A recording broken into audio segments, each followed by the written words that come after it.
كيف بتعرفي شو هي مسامية شعرك؟ باختصار شديد الشعر إله 3 أنواع مسامية، في العالي المسامية يعني مسامات الشعر كبيرة، وفي المتوسط المسامية أكتر ناس محظوظين وهو اللي يكون المسامية تبعت الشعر وسط تاخد ترطيب بسهولة وبتتخلص من الزوايد بسهولة، وفي شعر منخفض المسامية اللي بيكون مسامه كتير ضيق.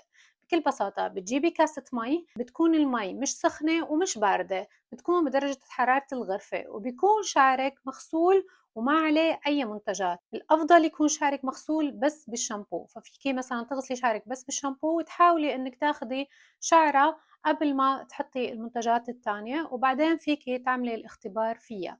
لما تنشف الشعرة بتبلشي تعملي الاختبار، حطي كاسة المي وحطي الشعرة بالكاسة وبتستني شي 20 دقيقة، بتشوفي إذا ضلت الشعرة على السطح معناته شعرك منخفض المسامية، وإذا نزلت على الوسط متوسط المسامية، وإذا نزلت بقاع الكاسة معناته إنه شعرك واسع المسامية. أهم شي تعرفيه لشعرك لتعرفي كيف تعتني فيه إنك تعرفي شو نوعية مسام شعرك، هذا الشي كتير مهم. إذا مسام شعرك واسع لازم تستخدمي منتجات تقيلة وسميكة، وإذا كان متوسط تقريبا كل شي بناسبك، وإذا كان منخفض المسامير هذا الشعر كتير حساس ولازم تنتبهي إنه لازم تاخدي كل المنتجات الخفيفة مشان شعرك يقدر يمتصها ويستفاد منها.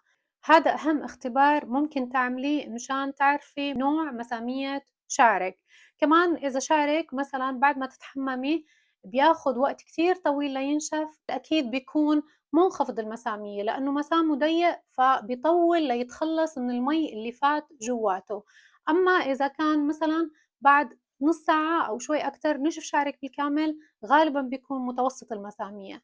أما إذا بعد ما تطلعي من الشاور ما تلحقي بتحسي إنه شعرِك بينشف أسرع منِّك مثلًا شي 10 دقايق، ربع ساعة، تلت ساعة بيكون شعرِك ناشف، غالبًا بيكون واسع المسامية لأنه مسامه كبير فبيتخلص من المي بسهولة وبسرعة. هدول الأشيا ال2 أكتر 2 بيخلّوكِ تعرفي شو نوعية مسام شعرك، وهي الخطوة الأولى لتعرفي كيف تعتني بشعرك.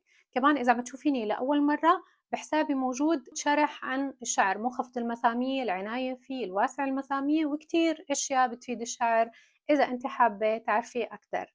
بتمنى تكونوا استفدتوا وبشوفكن الفيديو الجاي.